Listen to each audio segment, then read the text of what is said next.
সোমবার হচ্ছে আমাদের বাড়িতে নিরামিষ রান্নার দিন। সোমবার দিন আমাদের বাড়িতে নিরামিষ রান্না করা হয়।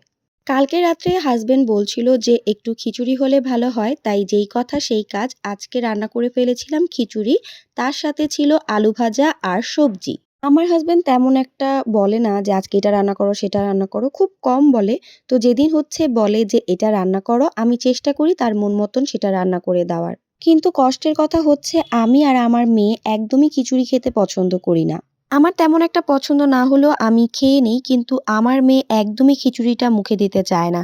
ওকে ছোটবেলাও আসলে তেমন একটা খিচুড়ি খাওয়ানো যায় নাই। অনেক বাচ্চাদেরকে ছোটবেলায় দেখেছি যে সবজি-টবজি দিয়ে খিচুড়ি বানিয়ে দেয়। আমিও চেষ্টা করেছিলাম যে বাচ্চাকে খাওয়াবো, কিন্তু আমার মেয়ে না কখনোই সেটা মুখে দেয়নি।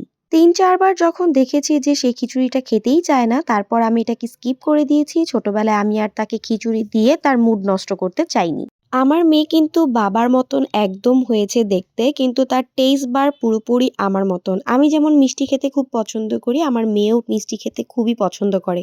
আমার হাসব্যান্ডের ক্ষেত্রে আবার পুরোপুরি উল্টো। সে ঝাল জিনিসটাও তেমন খেতে পছন্দ করে না, মিষ্টি তো সে খায়ই না। খুব জোরাজুরি করলে একটু সেমাই বা হালুয়াটা খায়, কিন্তু এমনিতে মিষ্টি জাতীয় কিছুই সে খেতে চায় না। আর তিতার কথা কি বলবো, সেটা তো মেক্সিমাম মানুষই পছন্দ করে না। রান্না করতে, করতে নিজের কিছু পার্সোনাল কথা আপনাদের সাথে শেয়ার করে নিলাম। আর হচ্ছে আমার ভিডিওটা আপনাদের কাছে কেমন লেগেছে অবশ্যই জানাবেন। আমি কিন্তু কোনো প্রফেশনাল ভিডিও মেকার না। তো আমার ভিডিও ভুল ত্রুটি হবে এবং সেটা আপনারা যদি আমাকে বলেন, সেটা আমার ক্ষেত্রে সংশোধন করতে খুব সুবিধা হবে।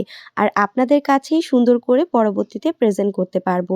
আপনারা যদি আমাকে একটু সাহায্য করেন, হয়তো আমি অনেক দূর যেতেও পারবো। আর সাহায্য না করলে যে স্বপ্নটা নিয়ে ইউটিউবে এসেছি, সেই স্বপ্নটা হয়তোবা পূরণই হবে না। তো আজকের মতন এখানেই বিদায় নিচ্ছি। সবাই খুব ভালো থাকবেন, সুস্থ থাকবেন।